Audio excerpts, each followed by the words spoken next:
자, 오늘도 헬마우스 임경빈 작가와 함께합니다. 어서 오세요. 안녕하세요. 예, 여당 전당대회 앞두고 굉장히 시끌시끌한 것 같은데요. 네, 예. 저희가 매일 좀 소식을 전해드리고 있는데 오늘은 엉뚱하게 비대위원장을 한동훈 비대위원장이 맡고 있던 시절에 이제 영입 인사들과 관련된 논란이 좀 있었습니다. 문제의 시작을 짚자면 지난 14일에 나온 매일경제 단독 보도 제목이 이렇습니다. 한동훈 오는 23일 당대표 출마 선언 기자회견이라는 제하의 기사인데 출마 선언을 언제 하느냐 뭐 이런 것도 중요하지만 이번에 이제 논란을 촉발한 거는 그 기사 안에 들어있었던 그 다른 인사 관련된 문제였습니다. 한 전 위원장의 정무조원 인사에는 김경률 전 국민의힘 비상대책위원, 진중권 광운대 특임교수, 신지호 전 새누리당 의원 등이 포함되어 있다는 후문이 있다. 이렇게 이제 보도가 된 거고요. 추가로 거기에다가 선거 캠프를 준비하는 데 있어서 한동훈 전 위원장의 장인인 진영구 전 검사장이 도움을 주고 있다. 뭐 이런 내용이 포함이 되어 있어서 내용 자체가 좀 상당히 좀 구체적이고 특정인들이 또 거론이 되어 있었기 때문에 이제 좀 이야기가 많이 됐습니다. 근데 이 기사 자체는 기사가 나오고 나서 얼마 지나지 않아가지고 한동훈 전 비대위원장 쪽에서 이제 사실관계가 맞지 않다라고 이제 항의를 해서 기사가 삭제가 됐습니다. 대신에 다른 부분은 그러니까 이게 이제 그 23일에 출마 기자회견을 한다라는 내용을 빼고 다른 부분만 남긴 기사가 별도로 이제 온라인에 올라왔는데 뭐 아까 말씀드렸던 김경률 전 비대위원이라든지 진중권 교수라든지 신지호 전 의원 이런 이름들이 들어가 있는 인사 관련된 내용들이 들어있는 기사는 그대로 좀 남아 있다가 제가 또 오후에 확인해봤더니 그 기사도 삭제가 됐더라고요. 뭔가요? 그러니까 일단은 23일이 아닐 수도 있다는 것 때문에 뭐 뺐었나요? 여기에 대해서 이제 미디어 오늘의 이제 기자가 매일경제의 그 정치부 부장하고 인터뷰를 했는데 뭐 거기서 얘기하기로는 장인 관련된 내용은 일단 사실이 아니었고 그리고 이제 기사를 삭제한 이유는 날짜가 유동적이다. 그러니까 이제 출마 기자회견을 하는 날이 언제가 될지 모른다라는 이야기 23일이 때문에 일요일인가요? 이번 주 일요일이거든요. 그래서 이제 사실 뭐 그 내용이 보도가 된 다음에 다른 매체들에서도 받아쓰는 기사를 많이 냈기 때문에 좀 확산이 됐었는데 어쨌든 날짜는 그 날짜가 아닐 수 있다. 이렇게 해서 지금 삭제를 했었다는 겁니다. 근데 이제 문제는 뭐 그렇게 되면 사실 뭐 좀 소동이 있고 날짜 혼동이 있었다라고 하고 이제 지나갈 수 있는 건데 친윤계 핵심 중에 한 명이 이제 이철규 의원이 이 기사를 고리로 해가지고 한동훈 비대위원장의 이제 전당대회 출마를 문제 삼기 시작하면서 이야기가 좀 커졌습니다. KBS 아침 라디오에 출연을 해가지고 엊그제 한 얘기인데요. 어대한 그러니까 어차피 대표는 한동훈이다라는 말을 들어봤느냐라고 진행자가 질문을 했더니 일부 언론에서 몰아가는 프레임이고 선거 결과는 뚜껑을 열어봐야 된다라고 이야기를 하면서 그 근거 중에 하나로 그러니까 뭔가 변동이 있을 수 있는 근거 중에 하나로 한동훈 전 비대위원장 주변 인사들의 정체성을 거론했습니다. 그러면서 이런 얘기를 했는데 최근 특정 언론에서 보도했다가 갑자기 내려버린 보도 제가 좀 전에 말씀드린 그 매일경제 보도죠. 거기서 이제 그 보도를 보고 굉장히 당원들의 여론에 영향을 많이 미치고 있다. 당원들이 받아들이기 어려운 분들, 공감하기 어려운 분들이 특정 후보 주변을 애워싸고 있다. 이런 김경률 이런 분들만 말하는 거죠? 그러니까 김경률, 진중권, 신지호라는 이제 이 세 명을 거론하면서 정체성 문제를 이제 꺼냈다. 이렇게 이제 볼 수밖에 없는 거죠.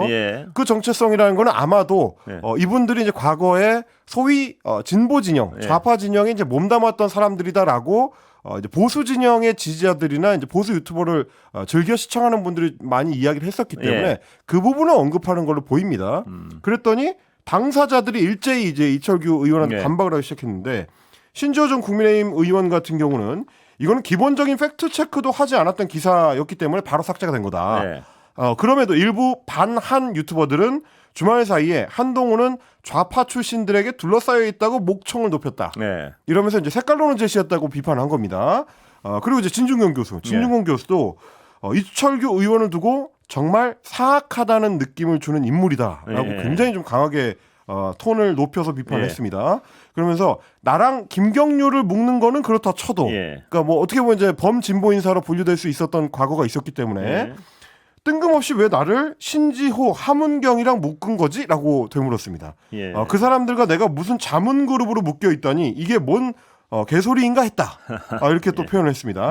그러니까 이제 진중권 교수 입장에서는 김경률 회계사는 비슷한 부류로 묶일 수 있는데 뉴라이트 출신인 이제 신지호 전 의원하고는 나는 같은 부류가 아니다. 예. 이런 취지로 좀 읽히는 거고요. 그러면서 이철규 의원을 향해서 공격을 하나 했는데 이철규 의원이 좌파라고 공격한 그 김경률 회계사 예. 비대위원으로 영입한 건 이철규였다. 예. 이런 새로운 주장을 내놓은 겁니다. 예. 그랬더니 또 이철규 의원이 내가 영입한 사실이 없다라고 페이스북에 또 공개적으로 반박을 했는데 한동훈 위원장과의 인연으로 김경률 비대위원은 비대위에 합류하신 분이다 이렇게 또 예. 반박을 했습니다. 그랬더니 이번엔 또 다른 당사자 김경률 전 비대위원이 참전을 해서요. 예.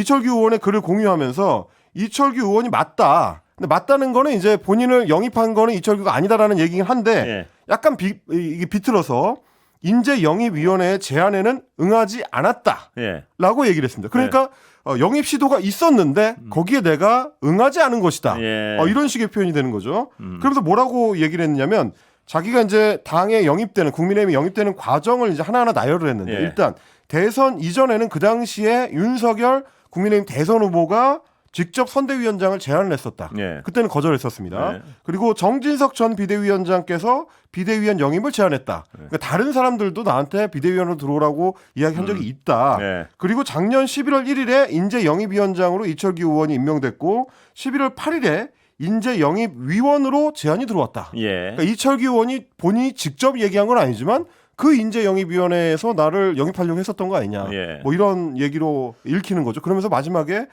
해시태그를 이렇게 달았습니다. 어디서 색깔론을 이라고 이제 강조를 했거든요.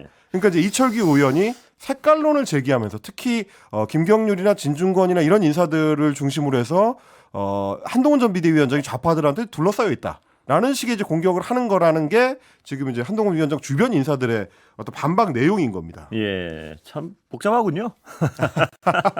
근데 사실 이제 이걸 그 복잡한 서로 주고받는 거를 이제 걷어내고 보면 예. 한동훈 비대위원장 주변 인사들이 친윤계 입장에서는 약한 고리다라고 이제 판단을 하는 예. 거고요. 약한 고리라고 판단하는 이유는 이분들이 과거에 진보 진영에 몸담았었던 사람들이기 때문에 예.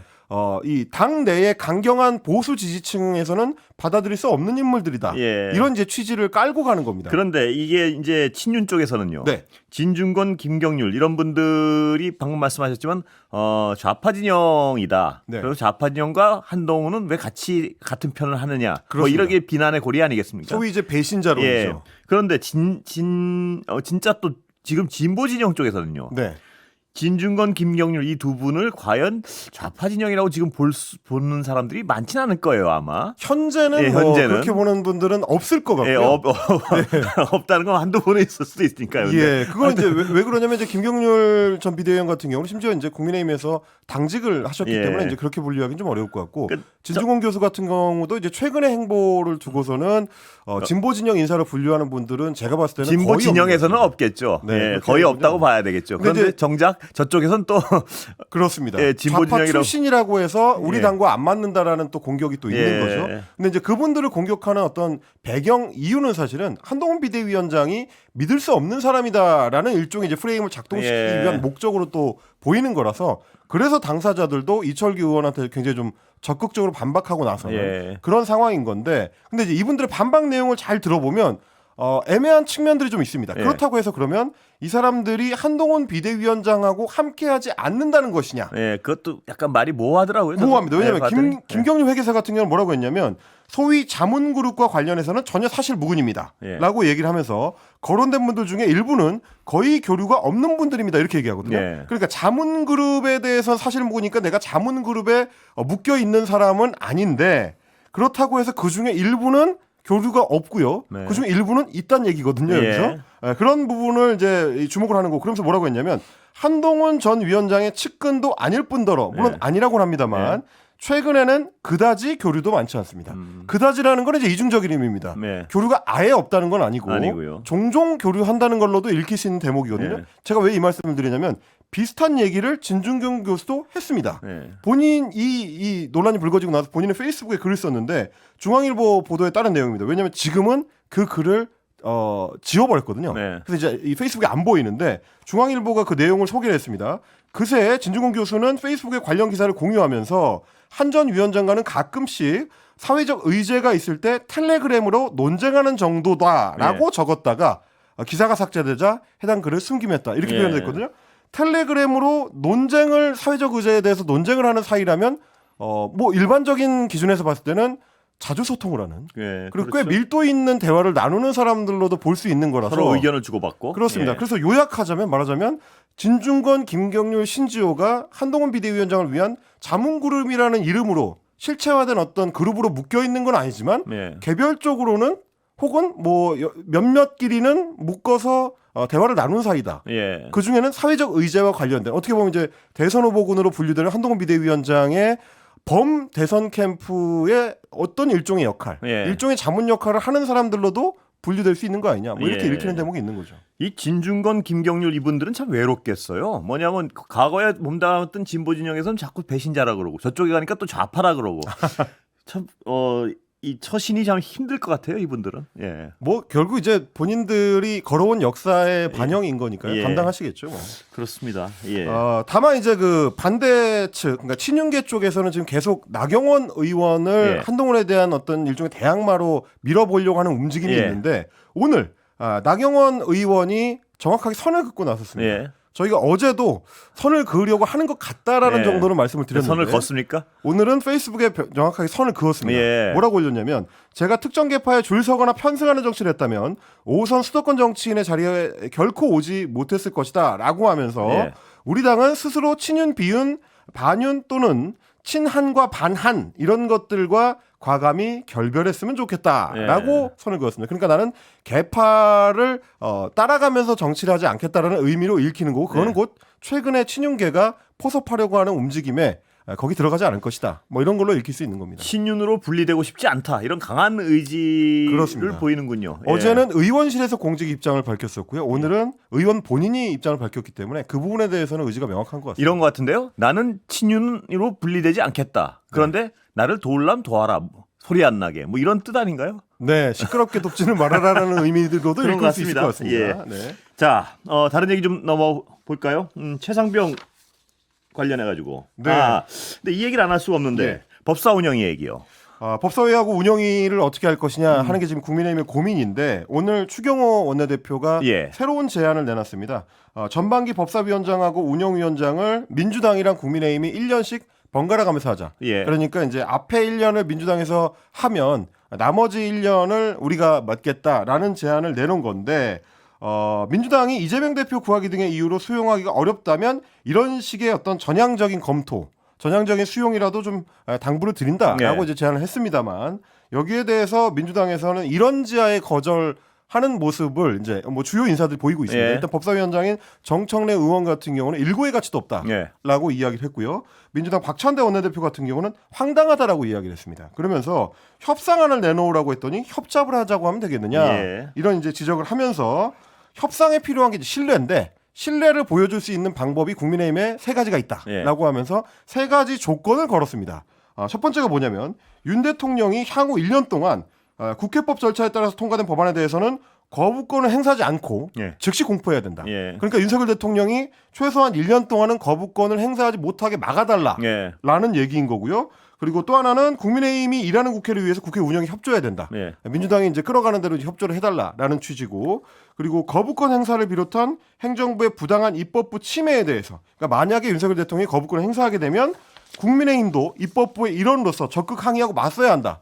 그러니까 여당의 역할보다도 오히려 예. 국회의 일원으로서 대통령과 맞설 수도 있어야 된다라는 취지이기 때문에 여당의 사실상 여당에서는 셋 다 받아들이기가 좀 어려워 보이긴 여당의 합니다. 제안에 대한 민주당의 답변을 한마디로 정리하면 말도 안 되는 소리 하지 마 뭐 이런 것 같군요. 그렇습니다. 예. 이거를 이제 조금 더 신부에서 이 취지가 뭔지를 읽어보자면 사실 민주당이 지금 그 상임위원장들을 빨리 선임을 하고 법사위원회나 운영위원장을 내줄 수 없다라고 하는 취지 자체가 예. 대통령이 의회와 협력하지 않고 일방적으로 거부권을 계속 행사하고 있기 때문이라고 걸었기 때문에 예. 이번에 새로 내건 조건도 결국은 대통령이 어떤 태도를 취할 것이냐와 관련이 돼 있다. 뭐 이렇게 일단 보시면 될것 같습니다. 잠시 후에 박범계 의원 여기 나오시기로 했으니까요. 뺏고 자세히 여쭤보겠습니다. 네. 예. 그리고 최상병 관련해서요. 여러 가지 또 새로운 속보들이 좀 들어오는 것 같습니다. 네, 지금 이제 그 통화가 누구와 누구 사이에 이루어졌느냐가 이 사건에 있어서 핵심적인 문제가 되고 있는데 그렇지 않아도 내일 이제 법사위원회에서는 청문회가 열리거든요. 예. 이걸 앞두고 오늘 JTBC에서 단독 보도를 하나 내놨는데 이 주요 인물들, 예를 들면 이시원 전 공직기강 비서관이라든지 혹은 임기훈 국가안보실 전 국방비서관이라든지 신범철 전 국방부 차관이라든지 그리고 유재은 국방부 법무관리관이라든지 이런 인물들 사이에 통화가 언제 이루어졌느냐가 굉장히 시기적으로 중요한데 지금 박정훈 대령과 관련된 군사법원의 이제 재판 중에 통신기록 조회 결과가 나왔습니다. 그런데 윤 대통령이 8월 2일 낮 1시 25분부터 4분 51초 동안 임기훈 전 국방비서관과 통화한 사실이 드러났습니다. 근데 이 부분이 왜 중요하냐면 8월 2일이 어떤 날이냐면 해병대 그 박정훈 대령 쪽에서 이 수사 자료를 경북 경찰청으로 넘긴 날입니다. 이 시간이 11시 50분쯤이거든요. 그러고 나서부터 대통령을 비롯해서 이제 국가안보실이라든지 국방부라든지 그리고 해병대까지도 포함해서 굉장히 전화가 바쁘게 돌아가기 시작합니다. 근데 그 중심에 대통령이 있었다라는 걸 보여주는 겁니다. 낮 1시 25분부터는 임기훈 국방부 비서관하고 대통령이 통화를 했고요. 그리고 8월 2일 오후 4시 21분부터는 신범철 차관하고 역시 개인 휴대전화로 통화한 기록이 나왔습니다. 그리고 낮 12시부터 1시 사이에는 이미 이종섭 당시 국방부 장관하고 세 차례 통화했다는 게 드러난 바가 있죠. 그러니까 이종섭 장관하고 통화하는 중간중간에 이 임기훈 비서관이라든지 신범철 차관이나 뭐 이런 주요 인사들하고도 계속 연락을 취하고 있었다. 집중적으로 연락을 했군요. 그러니까. 그렇습니다. 그러면 이게 역시 모레 예정된 청문회에서 주요 쟁점이 될 수밖에 없겠습니다. 대통령이 그 시간에 그렇습니다. 임종섭 장관뿐만 아니고 집중적으로 통화를 했다. 저희가 이제 그동안에는 주로 이종섭 전 장관이라든지 이제 김기환 해병대 사령관 중심으로 많이 보도를 드렸었는데 실제로 청문회 같은 어떤 공식적인 이 자리가 만들어지게 되면 임기훈 국방비서관이라든지 유재은 법무관리관 같은 인물들이 키맨이 될 가능성이 더 높습니다. 왜냐하면 이 사람들이 다 대통령실과 국방부 그리고 해병대 사령부를 연결하는 역할들을 했었기 때문에 그리고 또 유재은 법무관리관 같은 경우는 전화를 받고 나서 이시원 행정관의 전화를 받고 나서 비서관인가요? 전화를 받고 나서 경북 경찰청과 통화를 하고 국방부에서 자료를 회수해 올 것이다라는 또 일종의 통보를 하기도 했었기 때문에 그 중심에 있는 인물들이 청문회에 나오게 된다면은 이제 실제로 어떤 이야기를 할지를 좀 주목해 보셔야 될 것 같습니다. 그리고 청문회에서 이분들의 발언이 또 중요시되고 관심이 가는 게요. 예를 들어서 임종석 국방부 장관이나 이런 사람들은 끝까지 갈 가능성이 많지만 이 공무원들은 또 입장이 다를 거란 말입니다. 위증에 대한 어떤 압박감, 부담감이 훨씬 크죠. 그래서 이 사람들이 어떤 얘기를 할지가 더 어떤 자세히 봐야 될 부분 중 하나 같습니다. 잠시 광고 듣고 다시 이어가겠습니다. 최혜병 얘기 잠깐 더 해볼까요? 조금 전에 말씀하셨던 것처럼 이제 유재원 법무관리관이라든지 이제 임기훈 전 비서관 같은 경우, 임기훈 비서관은 지금은 이제 국방대학교 총장을 맡고 있는데 이런 인물들 같은 경우는 이제 중간에 연결다리 역할을 했었던 인물이라서 책임 소재가 이제 다른 사람들에 비해서는 이제 궁극적으로는 조금 더 적은 편이에요. 그러다 보니까 이제 본인한테 그 위험이 갈 상황을 최대한 피하고 싶을 것이다라는 게 이제 야권에서 이 사람들을 증인으로 채택한 중요한 이 맥락이 될 것 같고 그리고 제가 이 말씀을 이제 오래 드리는 이유가 사실 8월 2일 당일에 사건 기록이 이첩됐다가 돌아오는 그 과정에 대통령이 이례적으로 장관급을 넘어서서 상당히 다양한 인물들 대통령 입장에서 봤을 땐 실무자급이라고 할 수 있는 비서관이라든지 국방부 차관이라든지 이런 사람들하고 계속해서 통화한다는 게 굉장히 중요한 맥락으로 작용을 합니다. 다시 말해 그 얘기는 과정 전체를 지배했다. 대통령이. 어쩌면 대통령이 굉장히 구체적인 지시를 했을 가능성도 있다. 왜냐하면 실무자급에 해당하는 차관이나 비서관들하고도 직접 통화를 했기 때문에 그걸 단순히 장관한테 지시를 해서 그 지시가 내려가는 방식으로 이제 조금 모호하거나 좀 포괄적인 지시를 한 게 아니라 굉장히 구체적인 지시가 나갔을 가능성이 있다. 아마도 그것 때문에 공수처에서도 이 부분을 주목하고 계속해서 이제 통화 기록을 살펴보는 걸 겁니다. 그리고 그 중간 다리를 역할을 한 분들은 분명히 이제 청문회를 하다 보면은 수사를 하다 보면 이 증언이 엇갈리는 경우가 많을 텐데요. 그 중간 다리를 역할한 분들이 어느 쪽에 손을 들 수밖에 없는 상황이 올 수도 있고요. 그렇습니다. 주목됩니다. 내일 모레 청문회는 굉장히 국민들의 관심이 뜨거울 것 같습니다. 자, 엔비디아요. 이 얘기를 안 할 수가 없는데 세계 최고로 비싼 기업이 됐습니다 오늘. 미국 증권 시장에서 엔비디아가 시가총액 1위 기업에 등극을 했습니다. 그 동안에는 애플이라든지 마이크로소프트 같은 회사들이 엎치락뒤치락하면서 이제 시가총액 1위를 앞을 다퉈왔었는데 이번에 엔비디아가 주가 역대 최고치를 경신하면서 시가총액 3조 3,350억 달러입니다. 달러죠. 예, 이건 달러입니다. 우리 돈으로 치면 이제 한 4천조 원 정도에 달하는 어마어마한 시가총액을 기록을 했는데 마이크로소프트와 애플을 제치고 시가총액 1위에 등극을 했고요. 1993년에 이 회사가 설립이 됐는데 예. 31년 만에 역사를 새로 쓰는 기록을 남기게 됐습니다. 사실 이제 몇 년 전만 하더라도 엔비디아에서 만드는 이제 GPU라고 하는 예. 그래픽 카드라고 보통 불렀거든요. 게임에 쓰는 거요. 그 예. 시절에는 이제 저같이 이제 게임을 좋아하는 예. 사람들이 게임 좋아하십니까? 네. 컴퓨터 사양을 높일 때 예. 그래서 이제 그래픽이 매우 뛰어난 게임을 하기 위해서는 GPU 카드를 장착을 해야 되기 때문에 엔비디아라는 이름을 좀 익숙하게 사용을 했었는데 보편적으로는 이제 그냥 단순 업무만 컴퓨터를 사용하시는 분들은 잘 모르셨던 기업이기도 예. 합니다. 그런데 이 업체가 최근에 우리 증권 시장에서는 투자하시는 분들한테 굉장히 좀 주목을 많이 받았고 왜냐하면 계속해서 빠르게 이 상승 곡선을 그렸기 때문인데 게임 하는 거랑 관련된 회사가 갑자기 AI 만나더니 날개를 달았고요. 그렇습니다. 예. 그동안에는 이게 비디오 게임을 위해서 3D 그래픽 구현하는 데에 중심을 두고 있었는데 최근 들어와서는 비트코인 열풍이 2018년 이후에 불면서 채굴기. 그렇습니다. 예. 채굴기에 장착하는 이 고품질의 GPU 시장이 갑자기 커졌습니다. 예. 그러면서 이제 회사가 한번 점프를 했었고 그 뒤에 2020년에 챗 GPT가 공개가 되면서 2022년에 이제 챗 GPT가 공개가 되면서 AI를 구동하는 데 있어서 굉장히 중요한 어떤 칩으로 작동을 하게 됐고요. 그래서 GPU가 없으면 앞으로 AI 개발을 할 수 없다. 예. 라는 상황이 되면서 미국은 물론이고 전 세계에서 엔비디아가 거의 이제 반드시 모셔야 하는 귀한 몸이 되는 바람에 그렇습니다. 예. 시장 가치가 지금 끝없이 올라가고 있는 그런 상황이라고 할 수 이 있겠습니다. 엔비디아 하나의 시가총액이 우리나라 전체 시가총액보다 많다는 건 참 어떻게 생각하면 좀 씁쓸하기도 하고요. 네. 그리고 이 회사가 저는 미국의 어떤 혁신이랄까 힘을 느낄 수 있는 것이 네. 건립한 지 한 30년 된 회사가 전 세계 1등의 회사로 거듭나고 이런 게 막 그렇습니다. 순서가 뒤집히고. 그렇습니다. 근데 우린 지금 삼성전자가 독주한 지가 몇십 년 뭐 얼마나 됐습니까? 그러니까 이런 어떤 역동성이 굉장히 부러울 때가 많아요. 네, 그걸 상징하는 업체라고 할 수 예. 있겠는데 왜냐하면 이제 최신 기술이라고 할 수 있는 AI 기술과 관련해서 주목을 받는 거기 때문에 이제 더더욱 그런 거고요. 말하자면 혁신을 앞에서 끌고 예. 가는 전 세계의 그렇습니다. 리더기 때문에 그만큼 이제 주식에 있어서도 가치 평가를 높게 받는다라고 할 수 있겠는데 예. 99년에 처음 주식시장이 상장이 됐습니다. 25년 동안 59만 % 정도가 상승을 한 결과다. 미국의 혁신이 놀랍습니다. 네, 예. 이렇게 평가해야 예. 될 것 같습니다. 여기까지 듣겠습니다 오늘. 예, 임경빈 작가였습니다. 감사합니다. 고맙습니다.